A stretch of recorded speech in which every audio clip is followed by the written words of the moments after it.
It should work. Okay. We'll be fine. All right. Yeah, no worries. So today I'm going to be joined by Mr. David Cooper from the UK. How are you, Dave? I'm really good, thank you. I really appreciate you bringing Now, me on. This is give all me new your to me. Instagram handle. What's your pick? It's at the postman's par. So Postman my Pod. Postman's. yeah, yeah. Okay, cool. Yeah, I've caught a lot of your content and found it interesting and actually funny. Which bits? Yeah, it's just different. It's different. Yeah. So just like everything else, you have with social media, you have a myriad of options now. Yeah. So you went from the dish, you went from cable to a dish to whatever, and now you can have 3,000 channels and then some, right? You can have Yeah, yeah. so with the internet, you have something for everybody. There must be something out there that somebody's putting out that's interesting, right? So it's a Yeah, good. I think it's you as a person that makes it unique. That was like one of the things that I followed from online. Like everyone always says, "Oh, the market's saturated," but it's not because you always have your own swing on things. Exactly, and that's what makes it interesting. That's why there's always some niche that somebody's going to jump into and say, "This is what I was looking for. This is really cool," or something like that. So why don't we get started by you giving me a little bit of your background, how what how you Do started, you, and do you want the truth, the funny truth, or not? whatever How you want. truthful do we be on this thing? It's up to you. It's up Yeah, to well, you. I'm I easy. won't I'm judge all. you. I don't care. Well, basically, I started out footballer, right? So Mhm. from when I could walk, kicked a ball, and then I've always been this like the chubby one, but that could always do sport to a decent level Right. and keep up with the guys who were skinny or in shape or whatever. So we played football. We got to about 12. Everybody started getting quicker. And then I started getting put on the bench, and I've never sat and watched. That's not me. So my dad, who was part of the football team at the time, decided to say he played golf. And literally from that day, we went and hit balls, and then I was literally addicted. I tell this story to everybody from like the age of 12 till I was probably 22. This might be over exaggerated a tiny bit, but I don't remember missing a day of not playing golf. Like some kind of golf I played, whether it was hitting a ball range or played for like the next 10 years. Some kind of golf activity. Yeah, just Something related obsessed, to golf. Yeah, sure. obsessed with it. I was. And then if you want a bit more, I wanted to do golf. I worked in American golf, one of my like crappy jobs growing up. And then they were going to put me through my PGA. But I didn't want to do my PGA because I didn't want to lose my handicap to be able to play with my friends. I mean, So I decided not to bother with that. And I did plastering straight out of school because it was either go back to school, which I hated, or get a job because my mum was a single mum at the time. So it was get a job. And then I did plastering for a year, quit, wanted to do golf. I knew I was never good enough to play. Now I think I noticed that from early on. When you play county level and stuff and you see like I was a second team player on the cusp of getting in the first team, you just see so many players who are so much better than you are. So yeah, then it just plastering career took on, misses, 2 kids now. And then obviously online came about, watched loads and loads and loads. And then just one day I was just like, you know what? I'm just gonna start an online business. It's not up and running yet, but it's in the background. And then I just started doing content. And like you say, it's blew up a little bit, to be fair. So I'm loving it. I love talking. That's why I had no problem coming on here. I talk the ears off of anybody. And then, yeah, just give people like my opinions are not the same as everybody else's opinions either. Like I'm not opinionated. I listen to people, but I just think, like for instance, one of the things like people say you've got to hit the ball further to be a better golfer now. I hate that. Like in the reality of the game, as an amateur who is a middle handicap player trying to get lower, like gaining distance, it for me is not going to do anything for you. I think it's all about locking your short game, being very good with the wedge in your hand, chipping and putting, getting that up and down for par, keeping the momentum going, that type of thing. Yeah, and, like yourself, I got the bug and I dedicated a good amount of time of my life strictly to golf. So in that time frame, you pick up so much, right? Yeah, so much. And this is just sitting there smoldering, and the minute you find an outlet, you let it all out, right? So, Yeah, kind of second nature to yeah, yeah. have an opinion on something, your passion, right? So Yeah. it's a good thing that both things line up, and it makes it easier for you to generate content because you're full of stuff. You're full of stuff in there. All the time. It's just like just comes to you and you're just like, "Right, that might help somebody actually." And it's so honestly, another thing I'll say is I think I made a video the other day about how I think you've got to have some type of, like, inner belief, like, inner confidence, arrogance if you wanna be, like, super, super good at golf, which I never had that. Right. And as I'm growing up, I've always tried to help people, no matter who it is, like junior, middle, senior, just like people gave me so much help growing up. Like I had a good group. I used to play at a municipal called Whetstone Golf Club. Like it's a crappy course around here, but it's got the best bar and like the best social side of golf. And I've been there since I was a junior. I left when I went and played competitively. I thought I have to leave this golf course to get better at golf. So I left for 10 years. I came back for a couple of years once I'd had kids and stuff, stopped playing counter. And then, like you say, I just wanted to give back a little bit. And then obviously it's just ended up now online. When you first start out, it's horrendous. Like some of the video, if you go back on my Instagram page and go to the bottom, like it's so bad. Some of the content, yeah, But like everything else, you live you and have to learn. eat your shit. Yeah, you live and learn. So Yeah. you're a plasterer, right? Yeah, yeah, plasterer by trade, yeah. Just had a friend of mine, a guy I was introduced to actually, who's a welder. He's a Okay. blue collar guy, and if you look on the YouTube, you'll see the interview with name is Mike Figueroa. So he kind of got the bug, and he says he was hitting like 500 balls a day every day, and he met his girlfriend. They got married, and now this guy was down to like a plus three, plus four handicap, right?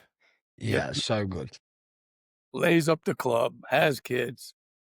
Kids grow up, and then he decides he's going to start playing golf again. Goes out, shoots 90 when he's first coming back. It's not like riding a bike. No, you've got to find your feels again. The golf is all high maintenance. You got to maintain your game. Lo and behold, he gets back into it and he gets his groove on. So, now he's like a plus four again. Just broke a course record. Just did all this stuff. But it's the passion. And it reminded me when you said you're a plasterer. I said, "Oh, there's another blue collar guy who just likes the game." And it's just the beauty of it is that people from the outside look at it as like an elitist sport, and it can be. Yeah, But I've always been a public golf course player, so I've been around a lot of good players that aren't country club members, that aren't socially elite or anything like that, and yeah, you can enjoy both ends of the spectrum. Now, absolutely. I was looking at one of your posts about the handicap, right? I thought you might bring this up. Let's talk about that because you guys didn't have the same system that we had. No, we didn't. We have what they call equitable stroke control. So Yeah, that maximizes the most you can make on a hole. yeah. I was talking to my friend Dan Whitaker, who's from the UK, and he actually came to New York and spent some time with me. He stayed at my house and everything. And he's a teaching pro out there. He's actually pretty big on YouTube and all that. But What course? What course? he Do you was at know? Surrey, I believe. Oh, okay. Name is Dan Whitaker. Yeah, I'll look him up. Yeah, you look him up. You'll find him. He used to do stuff with Peter Finch and the other. Oh, yeah, yeah. Those are big YouTubers. He's not, but he's a very serious instructor. Anyway, so when we're playing, he's asking me my handicap, and I'm explaining what my handicap is, right? Yeah. So he says, "Well, what do you mean?" Well, it takes you have to you have to apply equitable stroke control to your score. What it means if you make an 8, you got to cut it down to make it this and that and this and that. He couldn't he couldn't understand why. And I don't Yeah. know. It's just those are the rules. So now they make that world handicap system. Yeah. Everybody in the world has to do it. Yeah, what's going on? Like you say, it's absolutely threw the UK into oblivion. So give me some feedback on your feedback on that. So from this is going to sound so biased because it is, and like you say, I get so many comments and DMs and people going mad and but for the low handicappers, right, who don't play like fully competitive, they just play at your country club or here at our home golf course. When you used to play in like a stroke play or a competition or a medal or something, it used to be on the old handicap system 75%. So that meant all your bandits got chopped by a quarter, and then yes, I do understand the low handicap side of it. You hardly lost anything. Right. But it's like, I, I want to say this without getting told off, but it's like, it's harder for a low handicapper what feels like to shoot under their handicap than if you've got an 18 handicapper that has like, they've got, it feels like they've got so much more room forever to have a better round. Yeah. And that's why, like over here now with the WHS system, is what used to be like in a Stapleford, you used to get like 42 points, 41 points would win. There's like it's high 40s, 50s now, and people like me, I play off plus 1.5. People who are my level, even low, like even not even as low as me, anyone from like 3, 4, 5 and below, they can't win Right.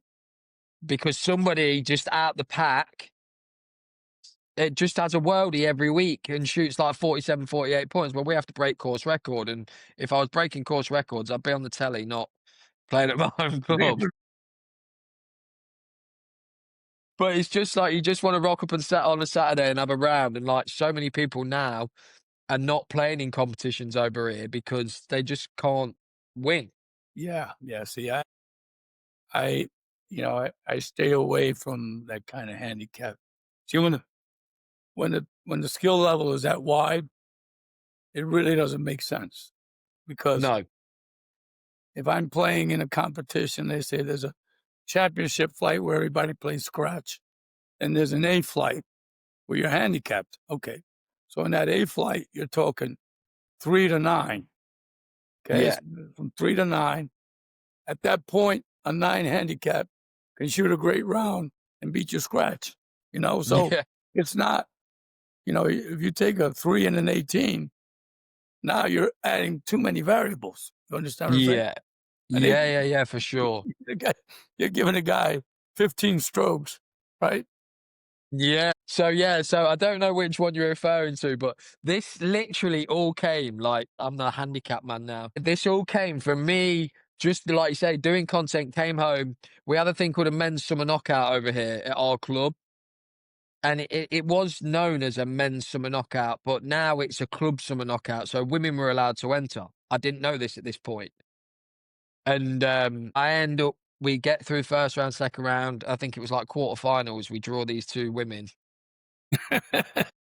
One off like 28, one off 36. Then they get more shots because I'm off plus, and then they get courtesy shots, obviously due to the slope of your golf course. I end up giving like 68 shots across the board to two women. So you get a course, you got your gin, regular handicap, then you're gonna get a course handicap. That's Yeah. we're gonna give you some more strokes. Yeah. And then for like some bloke literally said to me the other day, he's like, how is it that plus handicap golfers, when the slope is like harder golf course. It seems like the high handicappers go up and they get more, but the low handicappers lose. And it just like doesn't make any sense. But Yeah, yeah, that because obviously I came back, made that video because it was like not scripted or anything, just straight off the cuff. right, It was right. on the landing in my house. Sure. And yeah, it went mad. Like I wouldn't it's not I don't know what viral is classed as, but it went to like 300,000 views or something stupid like that. Yeah, well, that's good. I mean, it means that there's an interest in that, whether it's, in order to get viral, you have to have as many supporters as you have detractors, right? So you have to have haters. Haters, yeah. You have to guys on your side. Otherwise, Yeah. All publicity is good publicity, is it? That's what I've heard a few times. notoriety, that's all it is. But like you say, every time I do a post about the handicap, if I put some effort into it and like it's more about my face, my visuals and stuff, like how much I mean it, then they all do well. I I've guess got if to you actually do one because England Golf dropped this is a little bit of sauce for you, to be fair. Over here, England Golf, they sent out an email doing an update on the handicap system, and they dropped it yesterday about all the things that they're changing. And yeah, a little bit of good has came out the handicap system because England Golf had seen my video too, and okay. They've invited me up to England Golf to talk about the handicap system, and I've already had a meeting with one guy. Drove all the way down to my course to talk to me about it. Wow. So yeah, it's opened up a couple of good avenues. To be fair, Well, you got your point across to the people to the powers that be, right? But again, I don't take that kind of competition seriously, because yeah, it's not unless we're, unless the stroke difference is, tight. I'm yeah, not turn around and play a 31 handicapper and expect anything because I yeah. know what can happen. So I stick to scratch tournaments and that's it. The best, whoever shoots the lowest score wins. End of story. Yeah, I think is that like, because is that at your club? Is that how it works? Because over here, obviously, we have a competition every Saturday, and It's a medal. obviously, it could be a number of things, Okay. but it could be Stedford medal, yeah, one or the two, and then obviously you put your name down on the sheet and you enter into the tournament. And like, it could be a ball competition, so you know you to get your name on the board in the clubhouse. Do you have that over your way? No, the way we do it in my club is a weekly medal, but it's flighted. The Or course, what you were saying earlier? yeah, the course is designed by Greg Norman. So the A flight is the Norman flight. That's from 0 to 9. Yeah, The B flight is the Woods flight. And that's from 10 to 18. Then the D flight is, I don't know what, a Palmer flight, Nicholas flight, and that's from 18 and up, right? yeah, yeah, So I'm not going to be competing with somebody that has a 33 handicap because yeah. there's too many variables and there's too many reasons for, it doesn't make sense. Okay, so that's how they do it here at a lot of clubs, but every club is different. It's not the same. But if you're not competing against the 30 handicapper and you win your flight, over here we have a thing called like when you win, obviously you win the trophy and you get your name on the board in Right. certain type of competitions. But that goes to the lowest net of the day. Yeah, that's So fair. that's my argument. Right. We don't see the way we do it is you're going to play these weekly pools. They're metal play. And they're a Yeah, pool. So you're putting like $20 in the pot. Every flight has you get money at the end if you first, second, third, right? But you yeah, also get order of merit points for based on yeah, finish. So that determines the brackets for match play. yeah. And see, in match play, I lost the championship because they've put a 13 handicap into our flight. Right, that's not cool. They didn't have any room. He only fit in the flight. And guess what? He came down to the championship round with me. Yeah, I lost on the last hole by one stroke because he was getting a stroke on that hole. Yeah. So Yeah. it can happen. It can happen. That's not as bad as a 31 handicapper where, Yeah. It's you got a just, hole a 31 handicapper is getting what? There's holes where he's gonna get 2 strokes, right? yeah. Right, no, come on now. On a par three. That's the big one. When it's on a par three, you're shafted, man. You got no hope. So yeah. And then like you say, it's created big debate. But I do see where everyone comes from. I want everybody to play golf. Help golfers at every single level. I'm just trying to bridge the gap between obviously I played competitive at county level, played in like I don't know what you'd call it over your players, like all the scratch golfers go and play in you'll have certain tournaments a year that are at different clubs and you go there and play. Okay. Like mini majors for amateur level type thing. Right. And people who don't play in them competitions who just want to play at their home golf club because they've been work all week and they just want to have a game at their home club on a Saturday. Like that's my point, because that's where it was coming from, my pain point, because that's what was happening to me. I want to enjoy my round on Saturday, but I can't win shit unless I break the course record. My other club has a metal pool, handicapped, right? Yeah. So it's $20 a man times like 30 30 guys, 35 guys, you $700, $800, right? Mate, we'd have so many cheats over here, man, if you did that. And so what do I say? The only way around that for me, first of all, I started a scratch pool. Everybody who wants in puts $10. So now we got a pool. Whoever shoots the lowest score wins. And then I place a bet with about 15, 20 guys. So I can bet all across the board. And you hedge yourself. So in order to lose a lot of money, you have to you have to lose to almost everybody, right? Because you Yeah. meet as many guys as you're going to lose to some guys, right? So Yeah. it all winds up evening out. But then you might have a good round and take the big one, Yeah. Yeah. So let's talk about your development. You say you're a plus 1.5, right? Yeah. Yeah. So how long have you been at that level, or did you put down the clubs for a while, or you've gone straight? No, never put down the clubs. But I was just looking at it the other day, actually.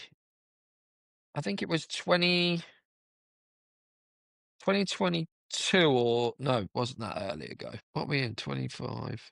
I don't know. Anyway, when I was playing county level, I was off scratch. So I was off scratch for a while. That's why, like, I get so many people in my comments going, "Scratch is not that good now." Blah blah blah. They're like that. I've been off scratch for years, but I have the fight in my brain that obviously I want to still get better now. I don't have the time to practice like I did, but it's just consistency, really. Like people practicing and playing and just learning more about the game all the time. But I think the question was, what was the question? As in, How long you when did I get to that level? I'd say I've been that level for probably 10 years, 10 years plus. Well, around 10 years. But everything changed for me, and golf got easier for me once I saw a golf psychologist. Wow. That changed my game forever. Like no lie. And it was all because I talk about these little mini majors that we have in this country. I was just Googling county level golf. So county level golf in the UK involves county golf unions that organize competitive events and programs for players at different skill levels, from elite amateurs to juniors and seniors. Okay. So that it's like what we call associations here, golf associations, local associations. They make these competitions Yeah. for, okay. Okay. Yeah.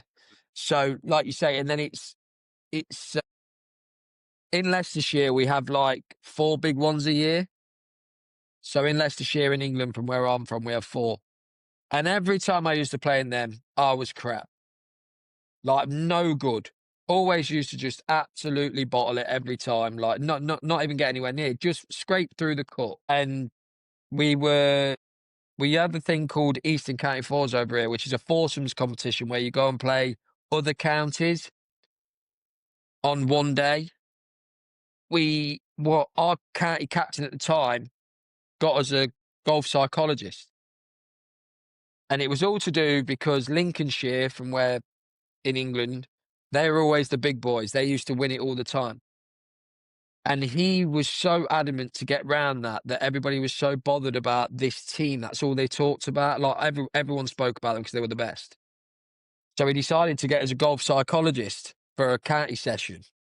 Sat down, spoke with him, basically showed us like how we can be better, how we can think better, believe in ourselves a bit more, not like the Giants, like how Tiger Woods used to overpower everybody just by his just by being, mental well-being, just his just presence. by showing up, just by showing. Yeah. And that's it. And he was trying to get that out of us that obviously Lincolnshire were the best, but we can compete.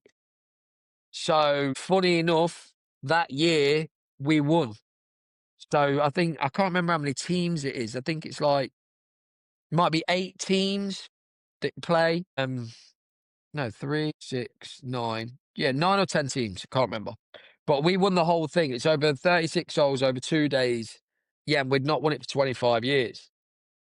And Wow. then I had a personal lesson with that psychologist after, because I thought I used to have so many golf lessons, obsessed with the golf swing. Saw the psychologist, got to the bottom of everything of like why my game always bottles it in big tournaments and high pressure situations. And ever since that 2-hour conversation, the next major I led after the first day and I finished second. I couldn't quite get it over the line, but I finished second. And that one time for me literally changed the game for me. And that's what I'm trying to portray to everybody else. Like, I've been there. I've been that sucker that literally is crap when it matters. So by changing your mindset, you changed your game. Absolutely. And that's where I'm trying to take the game. Like, there's a couple of really good people that do online stuff. There's a podcast called Wicked Smart who I listen to. I Yeah, yeah, think he might be American actually. yeah. He is. His stuff is so good.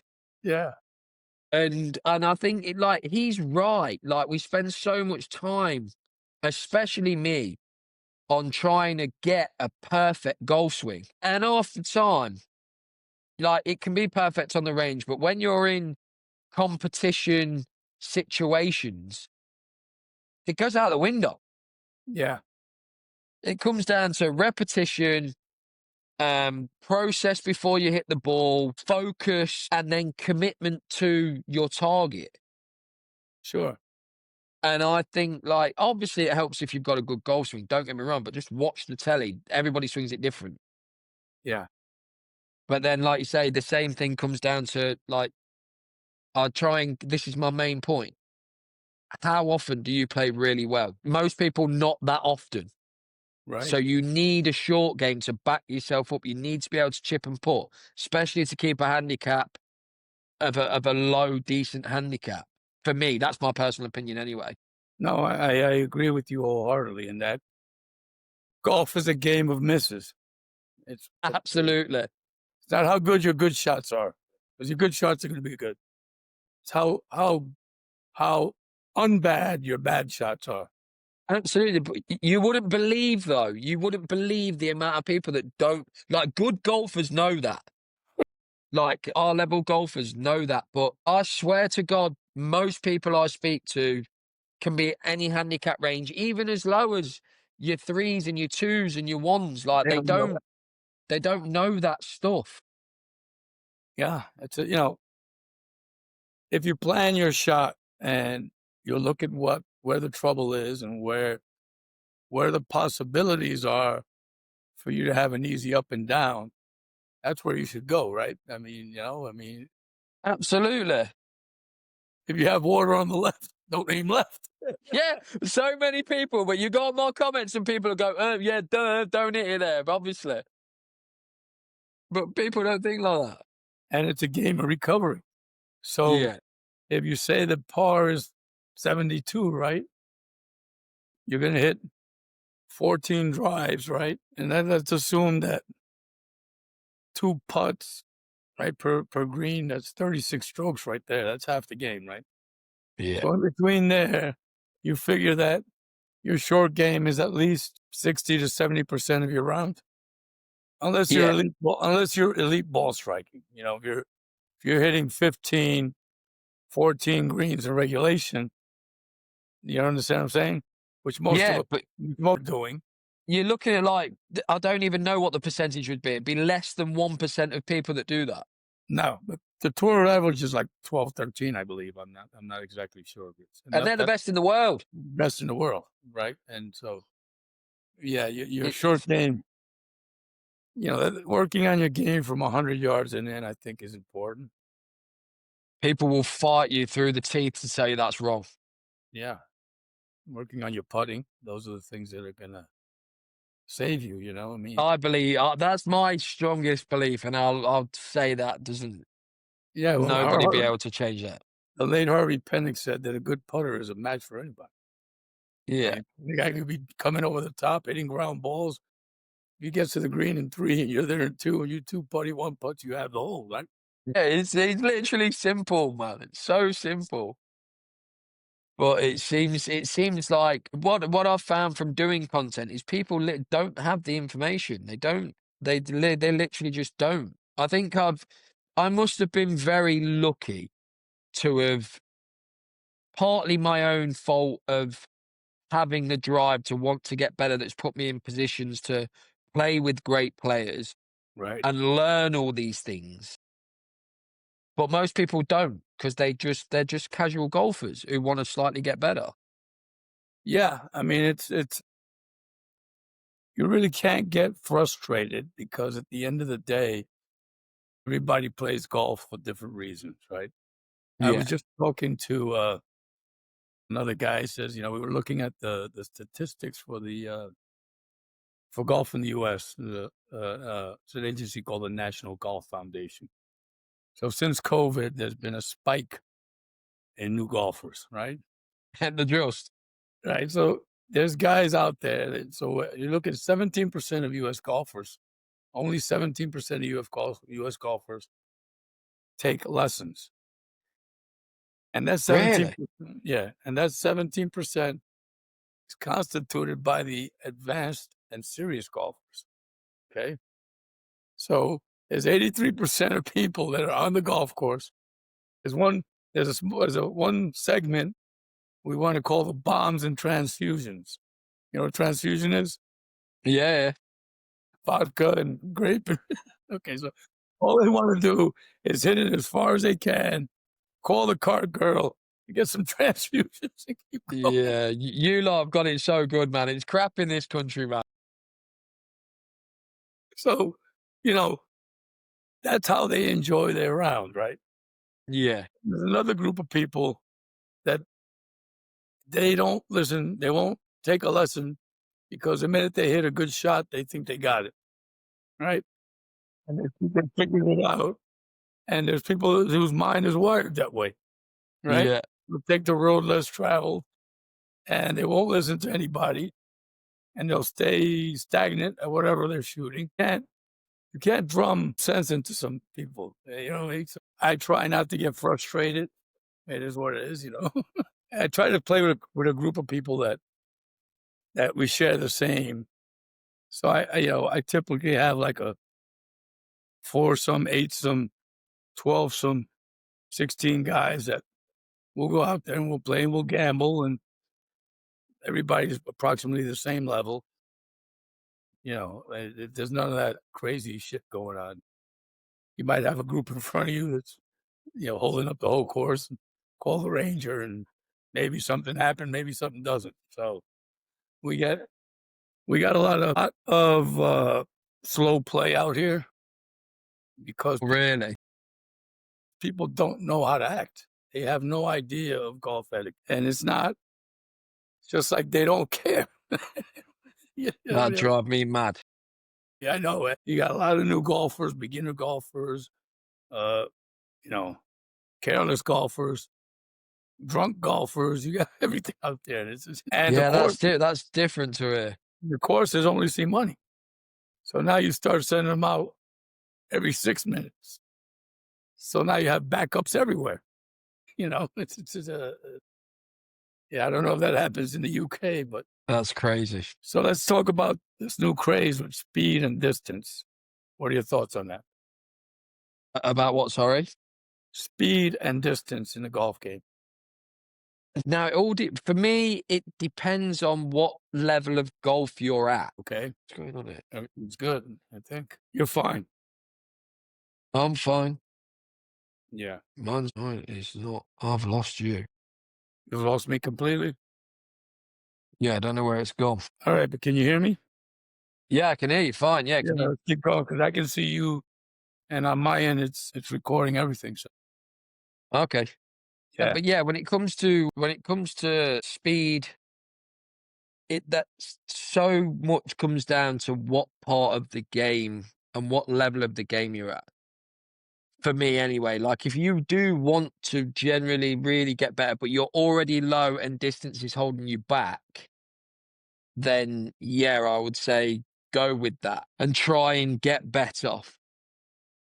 But for the average golfer, not a chance. Like I don't really think it matters. no, okay.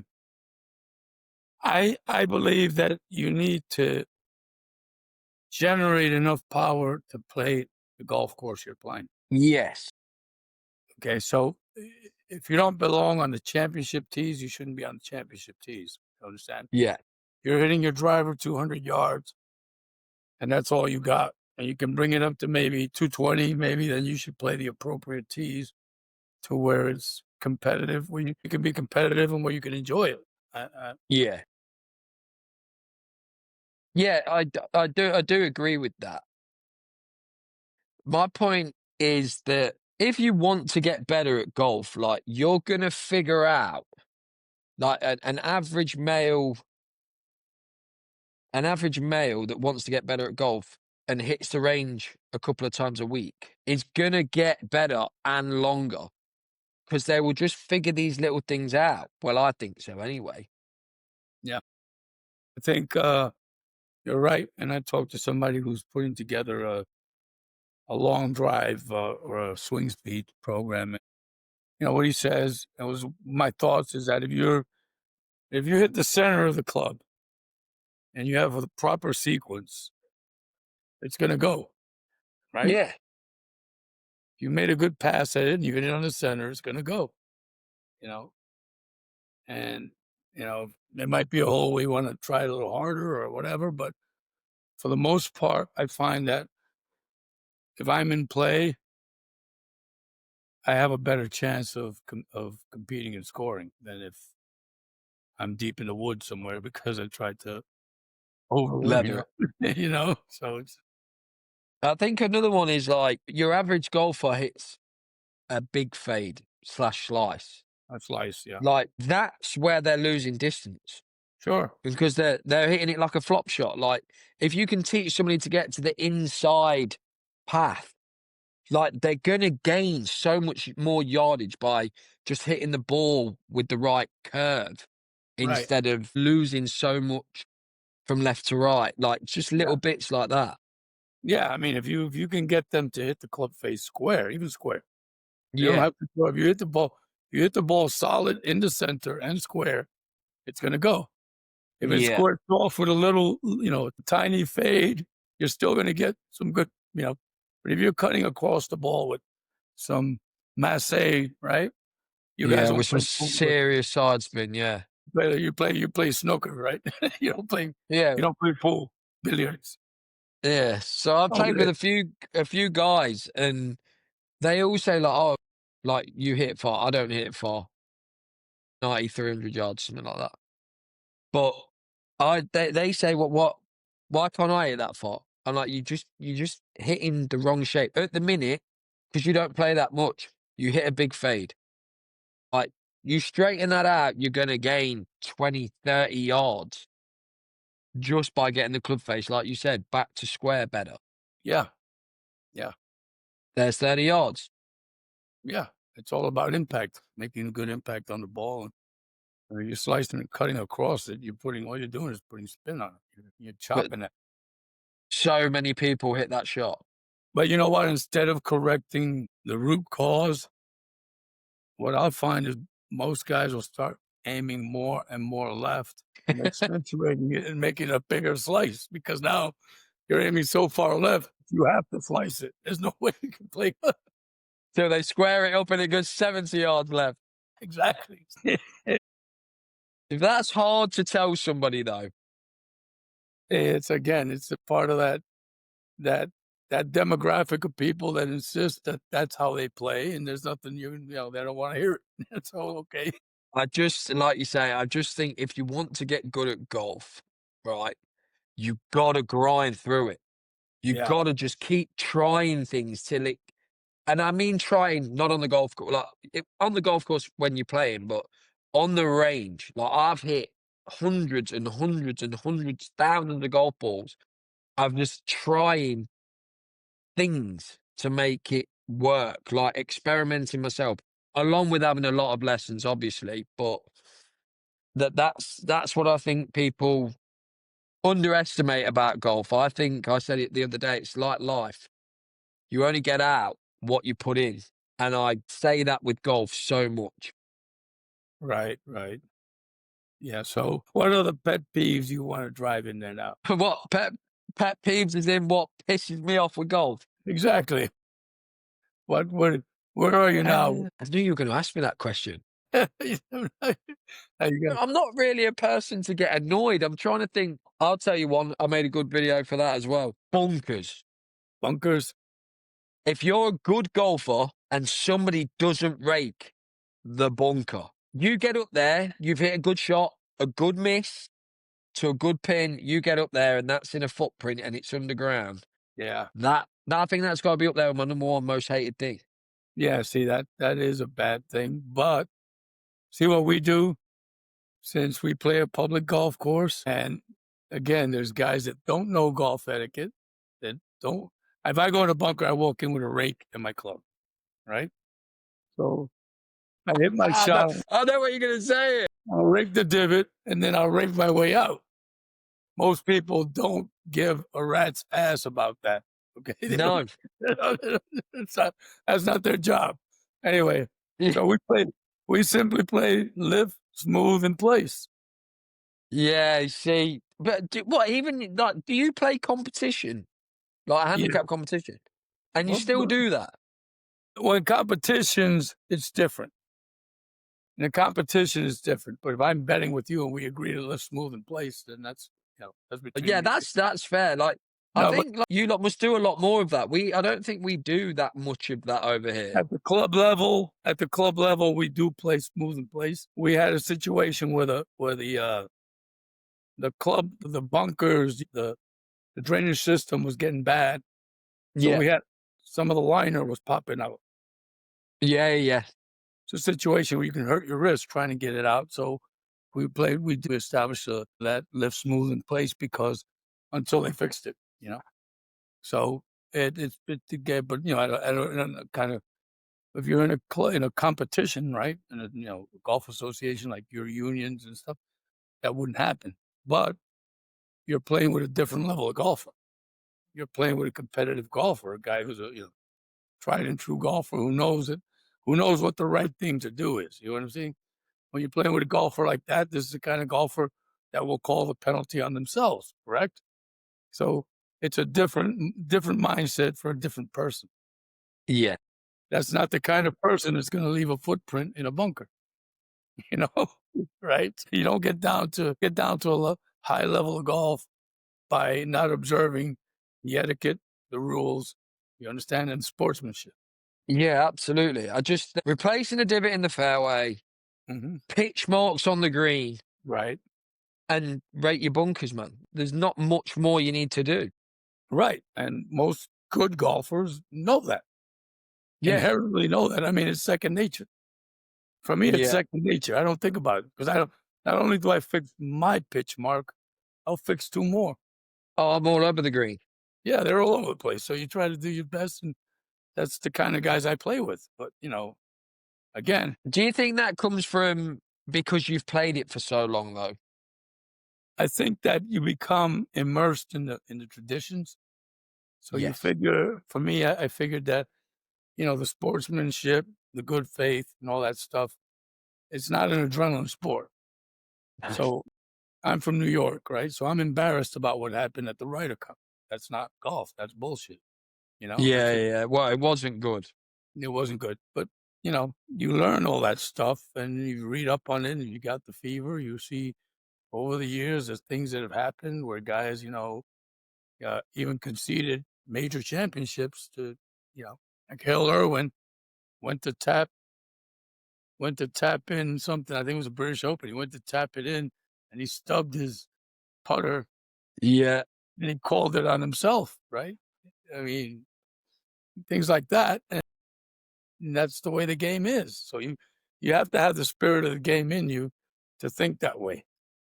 yeah, When you're going out there and you're pursuing it from for with a different agenda, you don't give a fuck if you have to put it's not your problem. that's what the greenkeepers get That's paid why they have for. a maintenance crew, you know what I mean? That's why they Yeah, have yeah, you paid your green fee. Maintenance is included. So that's a different it's a yeah. And I think it's that's just because for me the game is growing, right. and there's just so many new people that are coming in. But it's like people are starting to play golf and they pick it up together with friends who have never played golf. Exactly. They don't pick it up through a golfer. Right. And I had So that the other day. I had that the other day. These guys were a group of beginners and they were all just beginners. We're all beginners, but they were friends and they decided they were going to, they were topping shots. It took them 35 minutes to play a par three. Meanwhile, the whole tee box is backing up. yeah, man. And I walked up to the kid politely because reality is they just don't know. They have Yeah, of no idea. course. They have no idea. So I said, look, yeah, you guys need to do this.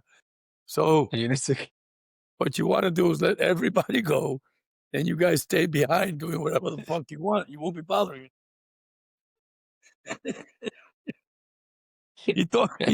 He looked back, he saw the crowd of people, and he thought about it. He says, you know what? You're right. That makes sense. All right, guys, let's let everybody go, and then we'll go back to whatever we're doing.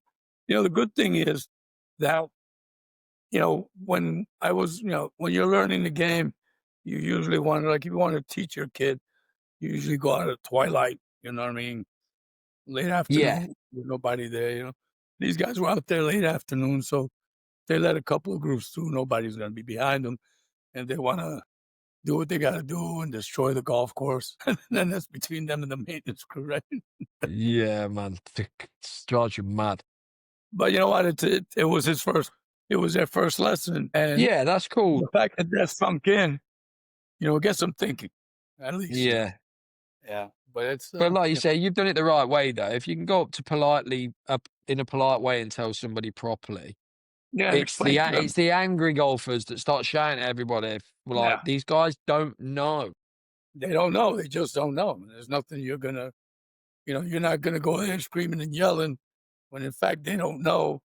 And the fact that you're screaming and yelling might lead to a reaction. And before you know it, you got fisticuffs over something. Brawls on the golf course. I think that's only in America. I don't think that happens over here. Yeah, it happens a lot over here. It's the New But yeah, Yorkers. That's why. but no, it's not just New Yorkers. It happens more in the countryside because again, if you go up to somebody in an ignorant fashion and start, and you do have a lot of new golfers, Yeah. right? And you do have a lot of guys that aren't used to seeing all this stuff. So it kind of, you know, Yeah. molders into something big. They had there's a viral clip there, right? Yeah. I was just about to say the same thing. The guy was like four, two guys are drunk and they just start yelling at this guy. And these guys the guy's like a hockey, but he's not just a hockey player. His role was hockey enforcer. Okay. His job was just to bust guys up. Picked on the wrong guy. Did you see it? Yeah, no, I don't. It's not that one that I've seen. It's two No, boys and two old uns, and they end up scrapping. This old boy absolutely pummels him. yeah, this guy just grabbed him, slapped them up, and dragged them, threw them in the lake, right? Guy comes out of the Okay. lake, starts, like, wailing at him, the guy grabs him, he goes, boom, throws him back in the lake. I'll find that later once I finish this That's funny, conversation. that's funny. Yeah. So, I mean, that's the kind of stuff we want to avoid, you know? Yeah. But, in some places in Europe, I think they have,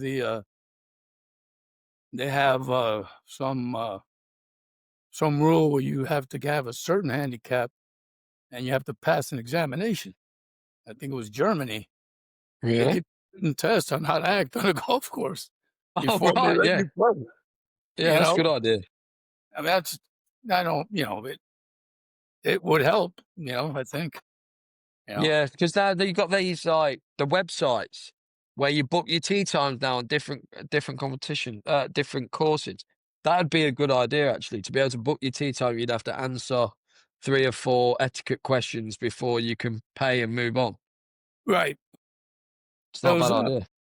where I play here in the Bronx, there was a group of, there's a bunch, it's a public course, but it has a bunch of men's clubs organized individually, right? Yeah. So they had a whole group of Irish clubs, Irish guys, about 20 of them, used to play in the morning. They got fed up. So they all pooled their money. So one of them had some farmland about, 25 miles north of the city. And they decided they were going to build a golf course on it. And they did it. Class. Everybody who put the money up got shares in the golf course. Amongst them, there were construction company guys. There were a bunch of everybody, chipped in, did a little something to build it. So I went up there to play it the first time. Now, these guys set up this course pretty rough. They had fescue this high. The fescue was just like right off. You had a little bit of rough and then fescue. I'd never played the golf course. Me and my buddy, we were decent golfers. We kept losing balls. Oh, Beat you up big. all it takes is one hop and you lose your ball. Where was the fucking ball? Lo and behold, the time on the golf course, on the golf cart, was warning you, "You're falling behind. You're falling behind." Yeah, no shit. We get to 9, and we're received by an ambassador. The guy politely says, he says, "Look, gentlemen, we're gonna have to give you a rain check for these 9 holes, okay? You're gonna come you can come back whenever you want, as long as you can commit to finishing the 9 to finishing the round in the appropriate time." What? No way. That's what he told us. He gave us a rain check. So you're out of here. What does everybody play there off +7 or something where it don't take so long 'cause Well, it's like so they it's were so trying to old? set, they were setting the right precedent, right? The precedent was right. So you don't have slow play. But the golf course was set up like, it was US Open conditions. Yeah, definitely, like, man, Now, if you had a 4 caddy, right? Guy standing out there watching every ball to see where it went and where it entered the fescue, right? the savage talk of somebody telling But you they too slow as softened well. they softened it up. They softened it up. So they opened it up a little bit. They realized Yeah, I that, bet they did. Probably yeah, chucking everybody off the course because yeah, if yeah, a scratch golfer can't do it, who else is gonna be able to yeah. do it? They throwing everybody off the damn course.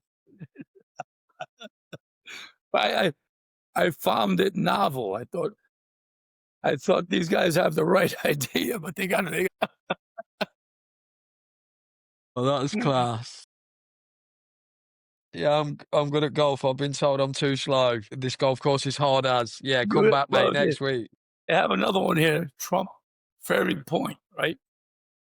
And it's public, but it's like one of the elite. It's like the high end public golf course. It's like I think weekends is about $200 around 200 Yeah, US. It's a damn good. You can't miss without losing a ball. yeah, fact.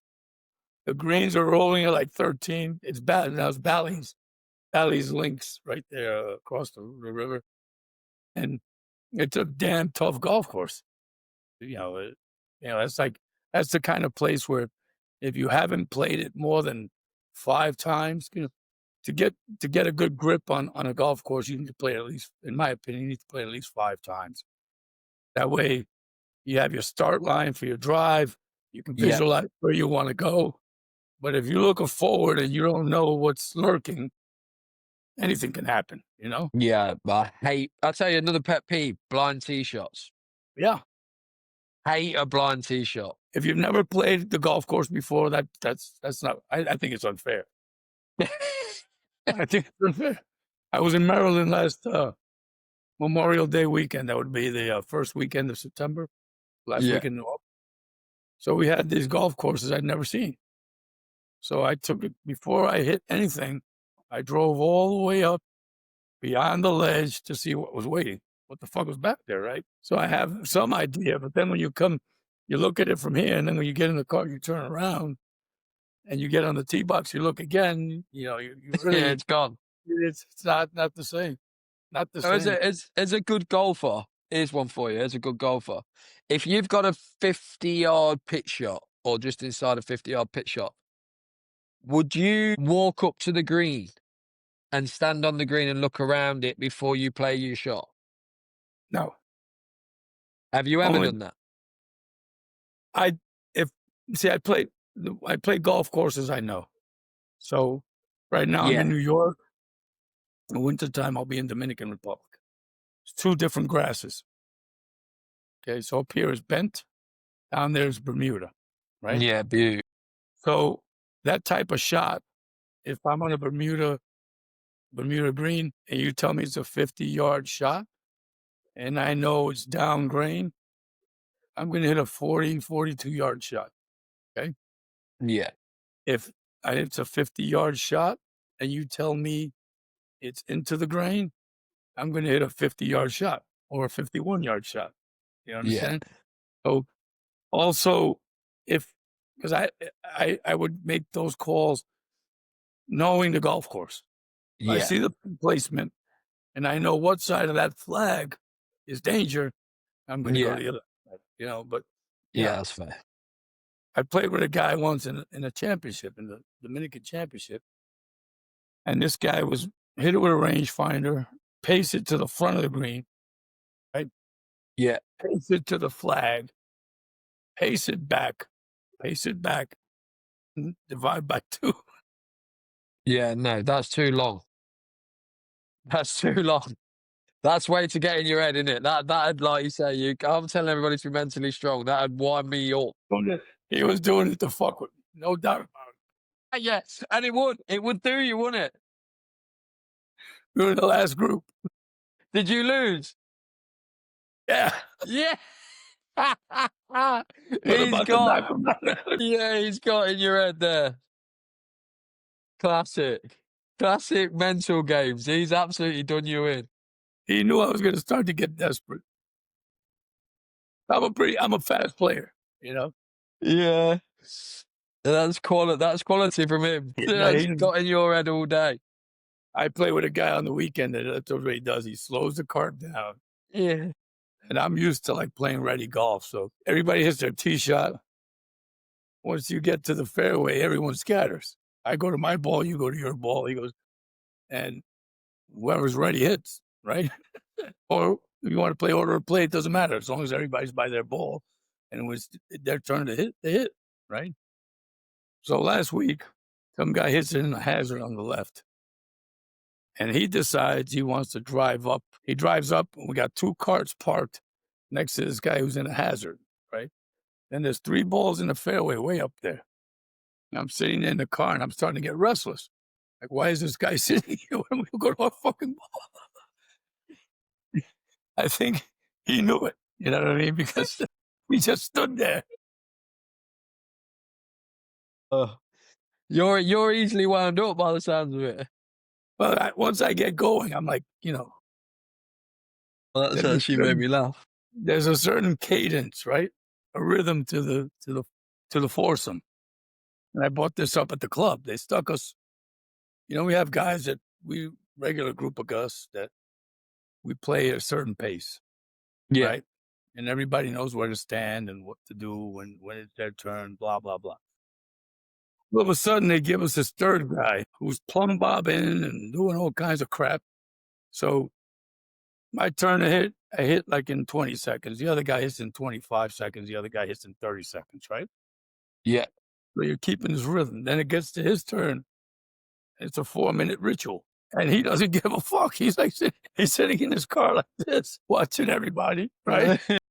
When it's his turn to hit, then he gets off the cart. He starts stretching to the club, takes his rangefinder. Bad, man. So then we get a call from the clubhouse. What's going on? I said, well, it's nothing. Now the four of us are like play slow. Yeah, you get done for slow play all the Yeah. time. But then the guy who answers the phone says, "Look, everyone's game here is fucked up because this guy was playing that." And do you know what? Do you know what? If I knew, right, little secret tip for everybody, and this is not really gamesmanship, but if I knew how to get, I would analyze players when I play them in match play and watch what they do, because what they normally do, that's how they like to play. So then you want you to play like that, whereas I'd just do the opposite, exactly the same as how he got in your head. I'd just slow it Exactly. down. Exactly. Just do the I opposite. don't even have to play well. You play shit yourself just because you're getting wound up by me. And that's, I think when Jordan Spieth won all those majors, I think he was playing intentionally slow. Yeah. You understand what I'm saying? Yeah, he's just trying So to rattle slow, people, man.